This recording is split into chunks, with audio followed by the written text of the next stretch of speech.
వైఎస్ఆర్ జిల్లాలో టీడీపీ కక్ష సాధింపు చర్యలు కొనసాగుతున్నాయి. వైఎస్ఆర్సీపీ నేత శ్రీకాంత్ రెడ్డి ఇల్లు కూల్చేందుకు యత్నించారు. చెరువు ల్యాండ్లో ఇల్లు నిర్మించారని ఆరోపిస్తూ నోటీసు ఇవ్వకుండానే ఇల్లు కూల్చేందుకు యత్నిస్తున్నారు అధికారులు. బద్వేల్ మండలం బైనపల్లిలో ఈ ఘటన జరిగింది.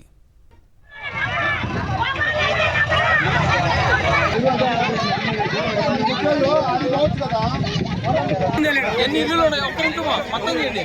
ఎన్ని ఇల్లులు ఉన్నాయి అన్ని ఇళ్ళకి తలా బండి పెట్టండి.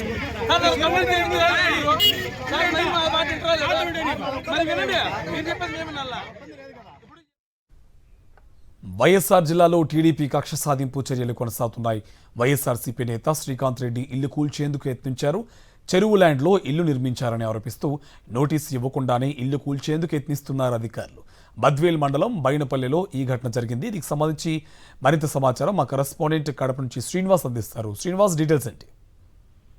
కార్తీక్, బైనపల్లిలో ఏదైతే ఒక వైఎస్ఆర్ కాంగ్రెస్ పార్టీకి సంబంధించినటువంటి సేవా దళ విభాగానికి సంబంధించి రాష్ట్ర జిల్లా అధ్యక్షుడు అతను శ్రీకాంత్ రెడ్డి అనేటువంటి వ్యక్తి ఇంటికి పొక్లైన్లు తీసుకుని కోల్దూసేందుకు వెళ్ళినటువంటి పరిస్థితి ఉంది. కక్ష సాధింపు చర్యల్లో భాగంగానే వైఎస్ఆర్ కాంగ్రెస్ పార్టీకి మద్దతుగా ఉంది, అతను అక్కడ నాయకత్వం వహిస్తున్నారని ఉద్దేశించిన కావాలని చేసిన పరిస్థితి ఉంది. అయితే అధికారులు పొక్లైన్ తీసుకొని ఆ ఇల్లు కూల్చేందుకు వెళ్ళినటువంటి నేపథ్యంలో మొత్తం గ్రామం కూడా అధికారులను అడ్డుకున్నటువంటి పరిస్థితి అయితే స్పష్టంగా కనిపిస్తుంది.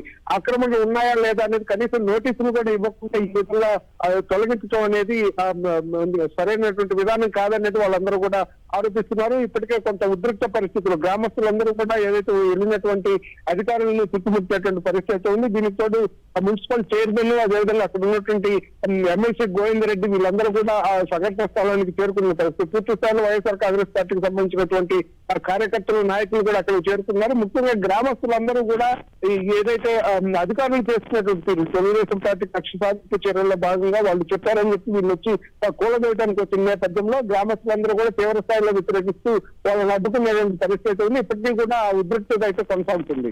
Right, thank you Srinivas.